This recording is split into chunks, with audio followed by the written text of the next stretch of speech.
Many of you are animal lovers, like myself, and have been asking me about what I feed the birds at the lake. So I decided to take you along for the ride. Let's go.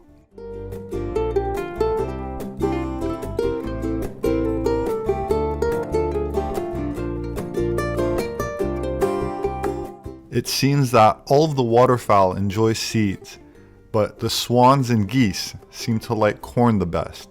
So I make sure that there's plenty of kernels in the bag.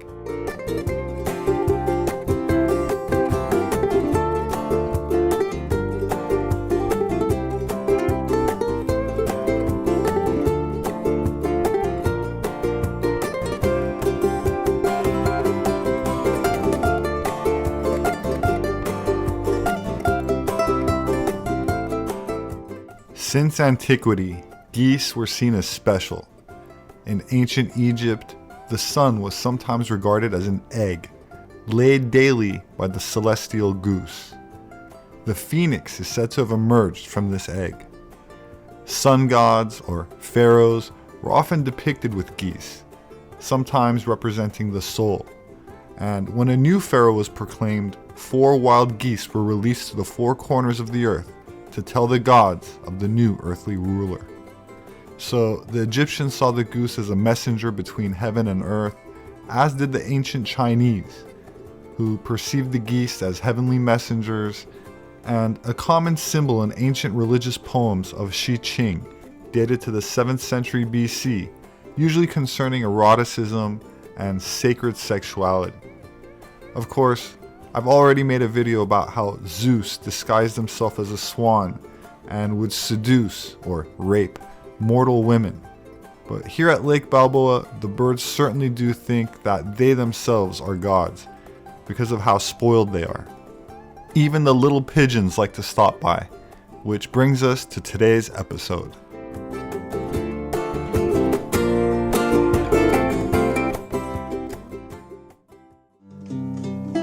The species most commonly referred to as pigeon is the rock dove, one subspecies of which, the domestic pigeon, is common in many cities as the feral pigeon.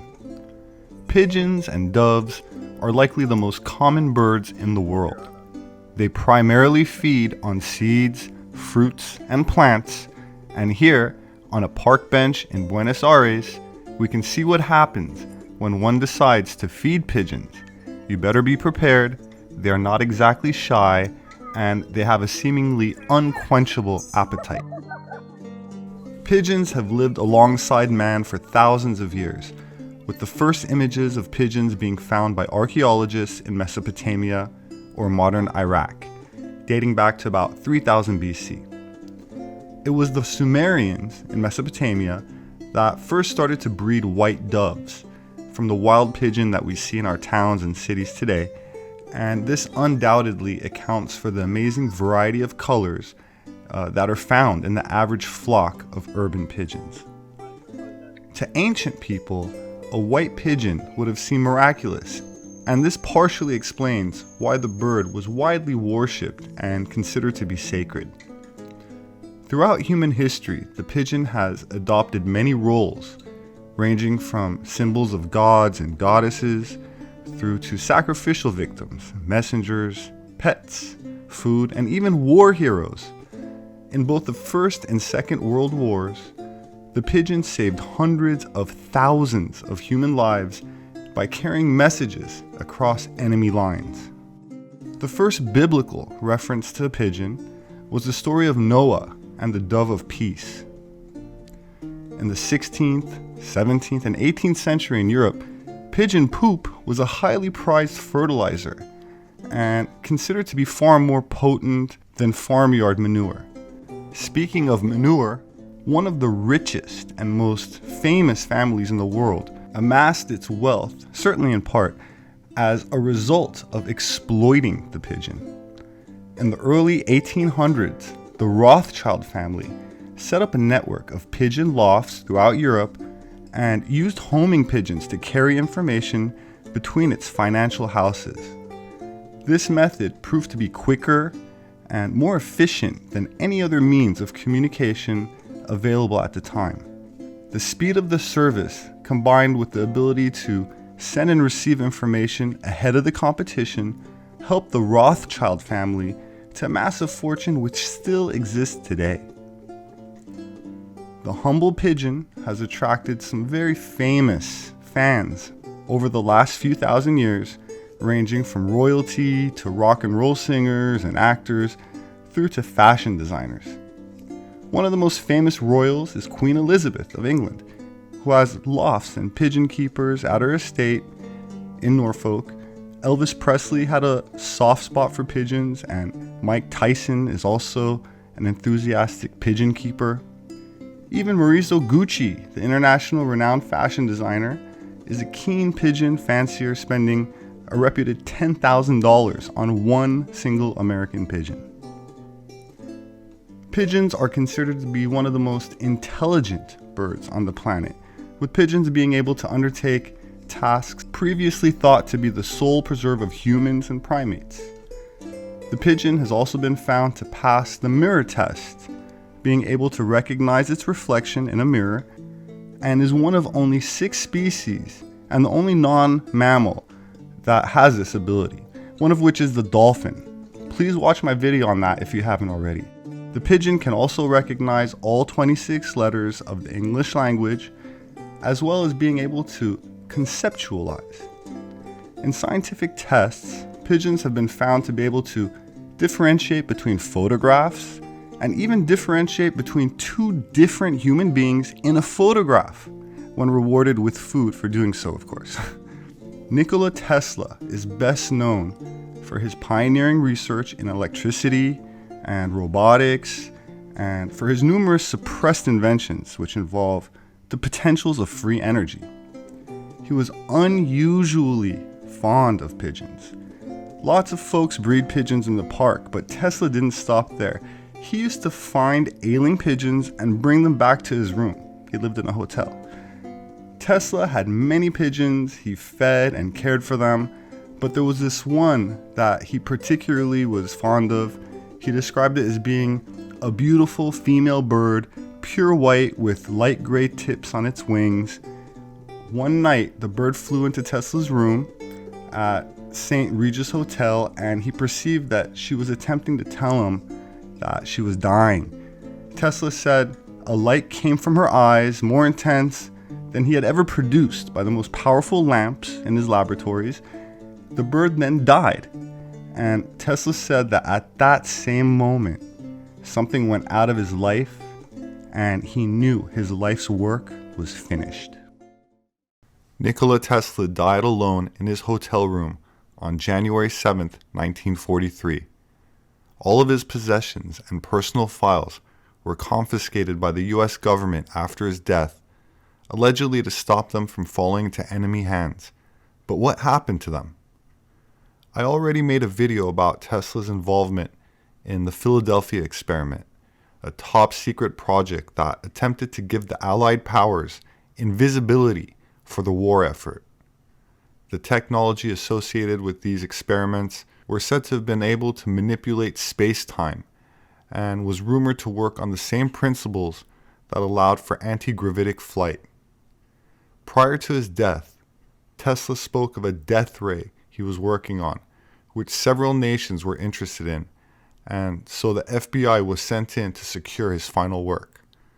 As most people are aware by now, the man that last handled his belongings was none other than John Trump, the uncle of President Donald Trump. When Nikola Tesla died suddenly in 1943 in a hotel room in New York, there was a lot of intrigue, since he was so brilliant and worked on so many important things like motors and x-rays. A lot of people were worried that his unreleased work would fall into the wrong hands. So the FBI got involved, and they just released 65 pages worth of documents surrounding that intrigue in response to a FOIA request from Muckrock. Apparently, Tesla's good friend Blois Fitzgerald told the FBI that Tesla told him that he had actually finished a revolutionary type of torpedo, which he hadn't told anyone about yet. And Fitzgerald said that Tesla also told him he completed a working model of a death ray and had hidden it in a lockbox in New York. Adding to the intrigue, Tesla had a relative he didn't like very much, named Sava Kosanovich. Kasanovic was from Yugoslavia and had connections to the Axis powers, according to a New York Times source in the documents. And apparently Kasanovic was at the hotel on the night of Tesla's death and searched the lockbox. He ended up taking a few pictures only, apparently, nothing major, but still, the intrigue swirled. So just to make sure they didn't miss out on Tesla's death ray, the FBI decided to have an expert thoroughly look over all the stuff Tesla had left behind. That expert was an MIT engineer who had worked for the government on stuff like radar research, so they trusted him. And that MIT engineer was none other than Donald Trump's uncle, John G. Trump. So Donald Trump's actual uncle was the person to inspect Tesla's supposed death ray machine. For real, you can't make that up. Now, to me, that's pretty funny. I mean, maybe that's why Trump's so confident when it comes to bragging about our military and bossing other countries around. Maybe his brilliant scientist uncle saw some secret plans of Tesla's that the president nephew now knows about. The official story is that Trump's uncle did not find anything important.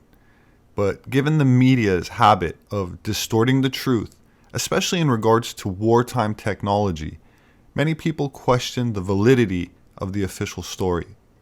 That said, here's a short clip of the events in John Trump's own words. From New York, I boarded a plane to Boston to find Dr. John Trump of the Massachusetts Institute of Technology. Dr. Trump was now retired from the company he founded, High Voltage Engineering, but he agreed to meet me at the company office the next morning. In the spring of 1943, Dr. Carl T. Compton, who was then president of MIT, asked me to go to New York and examine the effects of Nikola Tesla. These were contained in an upper floor of a warehouse somewhere in New York City. And I spent a good deal of time examining one by one the papers, the books, and various other memorials that he had accumulated. But I was particularly looking for something which would be evidence of a secret weapon, which I was reminded by the agents, the two agents who were present during the entire time, was a matter of concern to the United States. In the course of this, I did come across a number of letters directed at the upper echelon of the British Empire, that is, I think, to the King and Queen, or perhaps just to the King of England, and also to the Tsar of Russia, explaining that he was the inventor of a secret weapon which had rather remarkable properties, and that he would be interested in entering into a negotiation which would lead to a disclosure of what they were. Of course, I spent a good deal of time looking through these papers, trying to find out what the nature of this secret weapon was. I think I had, although I don't remember it so very accurately, an idea of what its properties were. It had the capability of acting at a great distance, of being destructive to flying objects and things of that kind at a place which was remote from the source. But nowhere in his technical papers did I find anything which revealed an explanation of just how such a device could operate. I believe that you also opened another box, supposedly a secret weapon that he left at another hotel. Can you relate that story, please? Yes, when I had substantially concluded my study on the following day, I think that was a Saturday morning, I was reminded by one of the two agents that there was a box being held as a security for an unpaid obligation, and that this box was an item of considerable value and may indeed itself be the secret weapon, that it was armed and therefore it probably was not touched. Were you nervous doing this? I found it a matter of a bit of concern. However, I realized that this had to be done, and so we taxied down to this hotel. The agents identified themselves and their credentials to the assistant manager of the hotel, who led us to a room. This room was essentially empty except for a table and a steel cabinet against the wall, which was opened. I think perhaps he opened it with a key. The cabinet itself was empty, except on one of the lower shelves was a package, a box, a rectangular box of ordinary size, which was wrapped in brown wrapping paper. It turned out to be a highly polished box with brass clasps, and it looked more like an instrument case. And after waiting a while and listening a while and remembering that it had been there for quite a few years, I think it had actually been there for about 5 years as a security, I opened it. My report to Dr. Compton was that I saw no danger in releasing these papers and these relics to his heirs. Miss Musar had arrived too late to know who had opened Dr. Tesla's safe or what had been removed. And Dr. Trump had found nothing which he considered dangerous or a secret weapon. Tesla had been a naturalized American citizen for 54 years, so why were his papers seized by agents of the custodian of alien property? I suspect that governments other than those of the United States, England, and Russia were interested in the inventions of Dr. Tesla. Indeed, governments other than the United States, England, and Russia were interested, as this was 1943, at the height of World War II, and the most technologically advanced nation in the world at the time was Germany. While it's a fact that Germany did not win the war, it's also a fact that military expeditions continued immediately following the official end of the war, such as Operation High Jump, which was a literal invasion of what was an allegedly German military base in Antarctica that was rumored to house Germany's most advanced technology, as well as the last battalion of the SS, which never surrendered in 1945. While there are those that question the speculation regarding Operation High Jump, they are often the same people that question the Battle of Los Angeles in 1942, where disc-shaped craft hovered above the west coast of the United States for hours, or the alleged disc-shaped craft that crashed in Roswell, New Mexico in 1947, or the disc-shaped craft that, according to national press, outran jets and flew over the White House with impunity in 1952. Well, actually, what this booklet does, it discusses a great many of these sightings around Washington, D.C., particularly those of mid-July 1952, when about a dozen of the things came over. About a dozen of them came over one night. They were tracked by radar. They were seen visually. They followed the planes in, and according to the CAA's own booklet, the pilots got good looks at the things as they followed them in and out of the airport. Some of them hovered. Some of them went around the Capitol building. Some went over the monument and the White House and over the deep freeze and circled all around there. They were seen plainly. There was no question about them being there. And as a matter of fact, the officials were so concerned about it that on the following morning they issued a shoot 'em down order. Why didn't they shoot 'em down the first night? They didn't shoot 'em down because the jets couldn't catch them, and they've never been able to catch one yet. The jets couldn't catch them. The next night they showed up. The jets didn't go up after them. They didn't go up with their shoot 'em down order for the simple reason that Albert Einstein and others of comparable standing heard about the shoot 'em down order because the story was on the front pages all over the world. They heard about this shoot 'em down order, and they personally got in touch with the little man in the White House, and I know what Mr. Einstein told him. He said, "Mr. President, anyone who can cross millions of miles of space will be able to take care of himself after he gets there. Don't start something you can't finish." That was one time that Give 'em Hell Harry decided it would be better not to give him any hell. The official word from the US government regarding flying saucers at the time was either that they were weather balloons or aliens from another planet. The idea being that they could control both sides of the story, whether people believed that they were real or fake, as long as they did not suspect that they originated on Earth, especially by German nationalists that they could not defeat, whose technology would make the Rockefeller energy sector monopoly obsolete. While these craft posed a national security threat, the threat of free energy was arguably of greater concern, as it directly challenged big oil and their stranglehold on the world economy.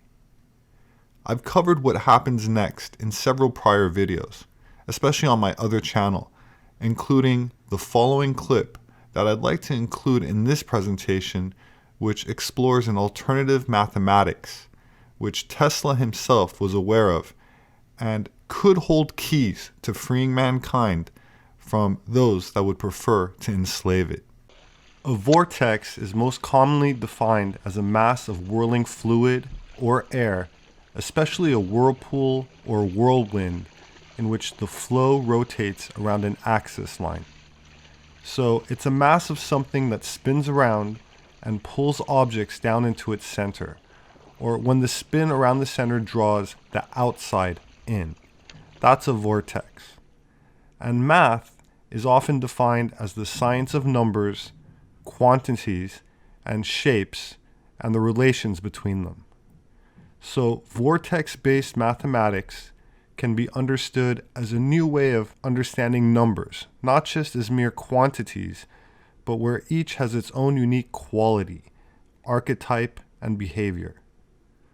While several mainstream sources have denounced this idea, calling it New Age pseudomath, the truth is that this alternative form of mathematics is not new at all, and actually is quite ancient, with similar concepts having been found etched on Babylonian clay tablets dating back several millennia.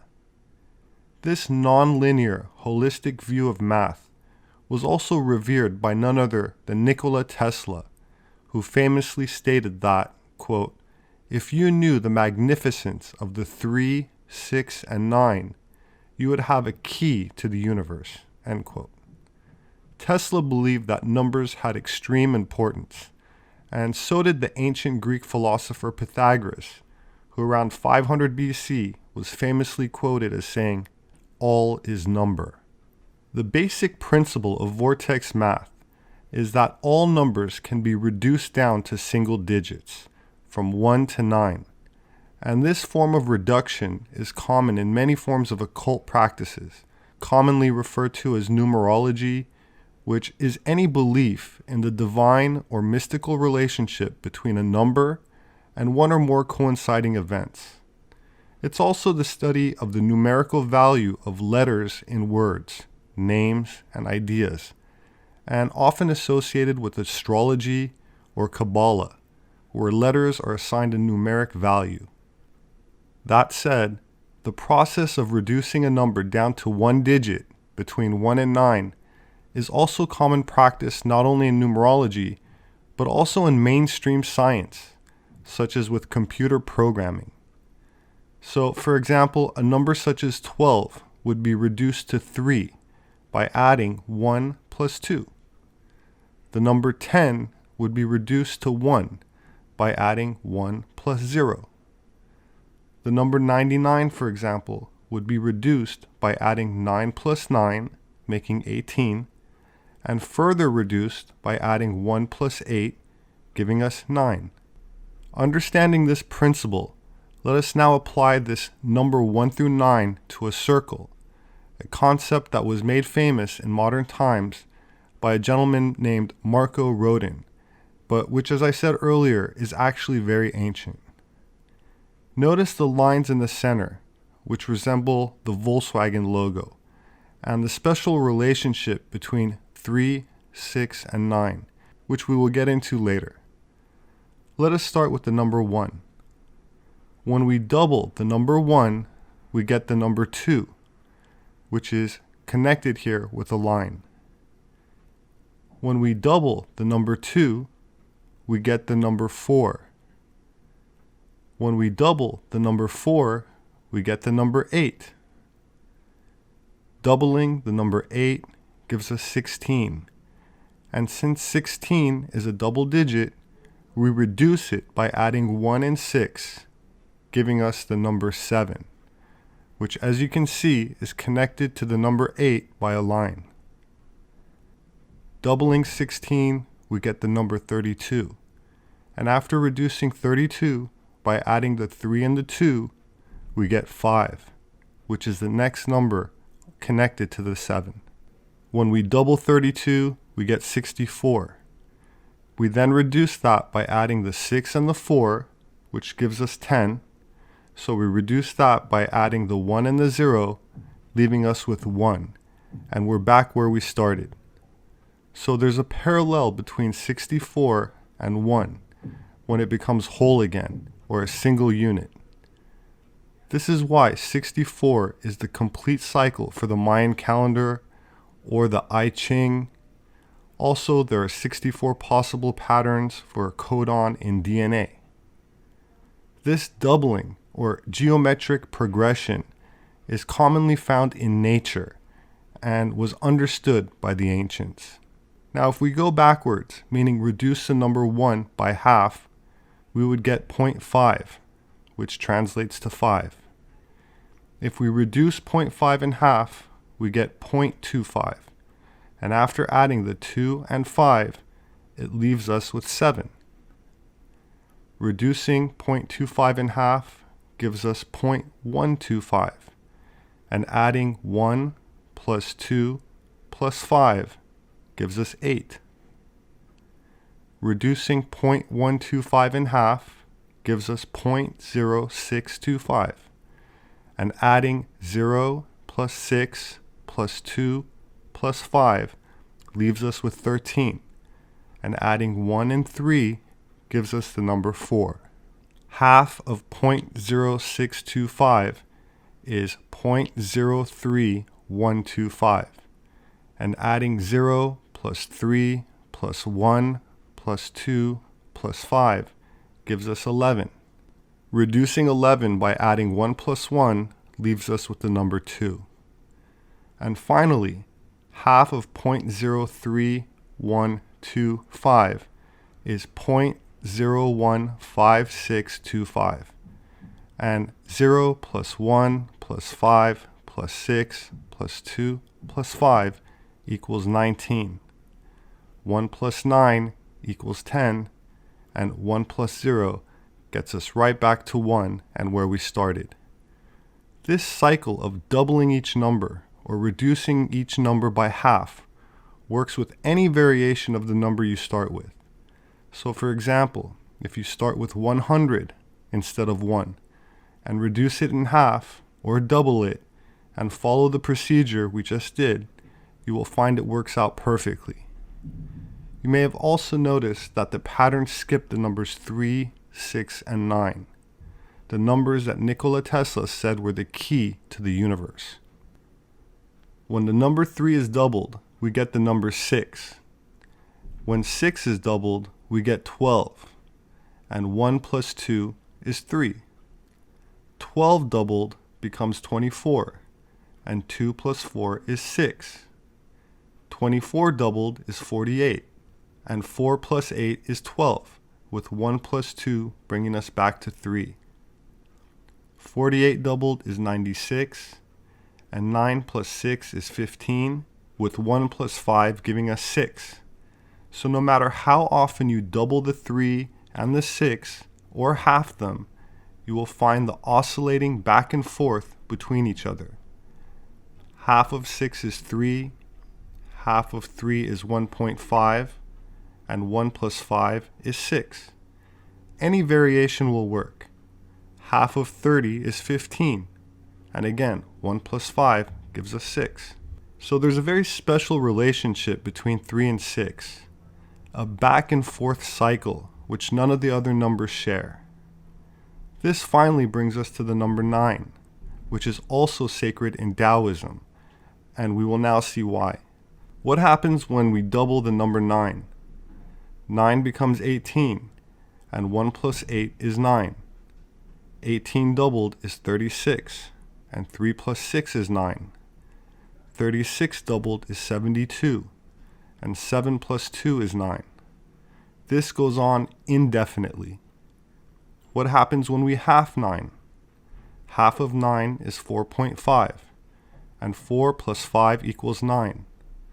Half of 4.5 is 2.25, and 2 plus 2 plus 5 is 9.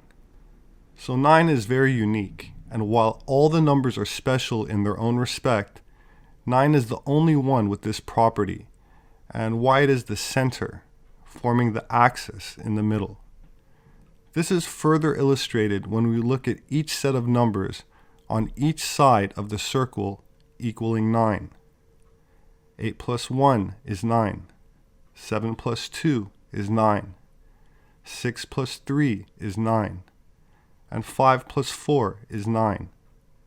So 9 is in the middle. It separates and polarizes the numbers, turning the other numbers into a sort of mirror image, or right and left, or a positive and negative. Two sides of a coin, so to speak, two halves of a whole. Now, when we take away the trinity of 3, 6, and 9, we are left with 6 numbers: the 1, 2, 4, 8, 7, and 5. And esoterically speaking, these 6 make up the physical world of creation, the pattern that is repeated in physicality, the underlying geometry of the material world, which is essentially hexagonal, and this can be seen in nature, such as in the formation of crystals or in snowflakes.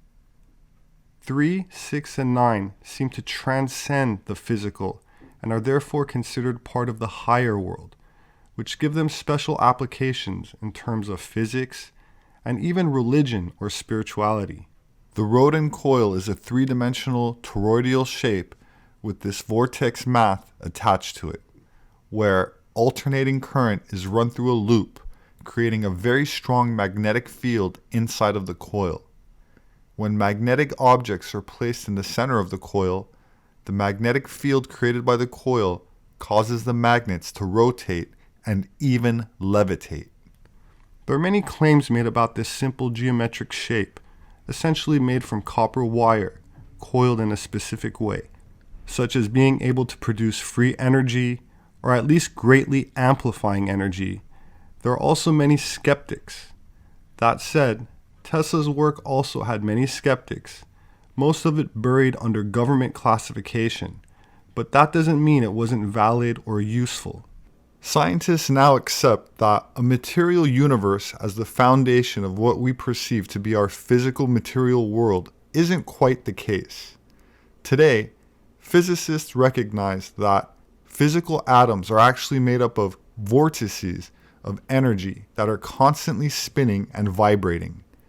At its smallest observable level, matter is energy, and this energy that exists all around us can be tapped into and potentially used to generate power. Quantum physics has left many scientists baffled. If quantum mechanics hasn't profoundly shocked you, you haven't understood it yet. Everything we call real is made up of things that cannot be regarded as real. Spiritual concepts of our ancient world are directly intertwined with modern-day science, and especially quantum physics, and Nikola Tesla was well aware of this. All perceptible matter comes from a primary substance, or tenuity beyond conception, filling all space, the akasha or luminiferous ether, which is acted upon by the life-giving prana, or creative force, calling into existence in never-ending cycles all things and phenomena. As you can see, Tesla was aware of ancient concepts and correlations it had with the science he was working on, using Sanskrit words like akasha and prana to describe the force and matter that exists all around us. These words come from ancient Aryan or Vedic texts. Another term for prana is chi in the Far East, or ether in certain occult or alchemical circles, and vril in esoteric European secret societies. This subtle bioelectromagnetic life force energy was said to be available throughout the universe and could allegedly be harnessed and redirected into a free energy technology. Before many generations pass, our machinery will be driven by a power obtainable at any point in the universe. This idea is not novel. We find it in the delightful myth of Antheus, who derives power from the earth. We find it among subtle speculations of one of your splendid mathematicians. Throughout space, there is energy. Is this energy static or kinetic? If static, our hopes are in vain. If kinetic, and this we know it is, for certain, then it is a mere question of time when men will succeed in attaching their machinery to the very wheelwork of nature.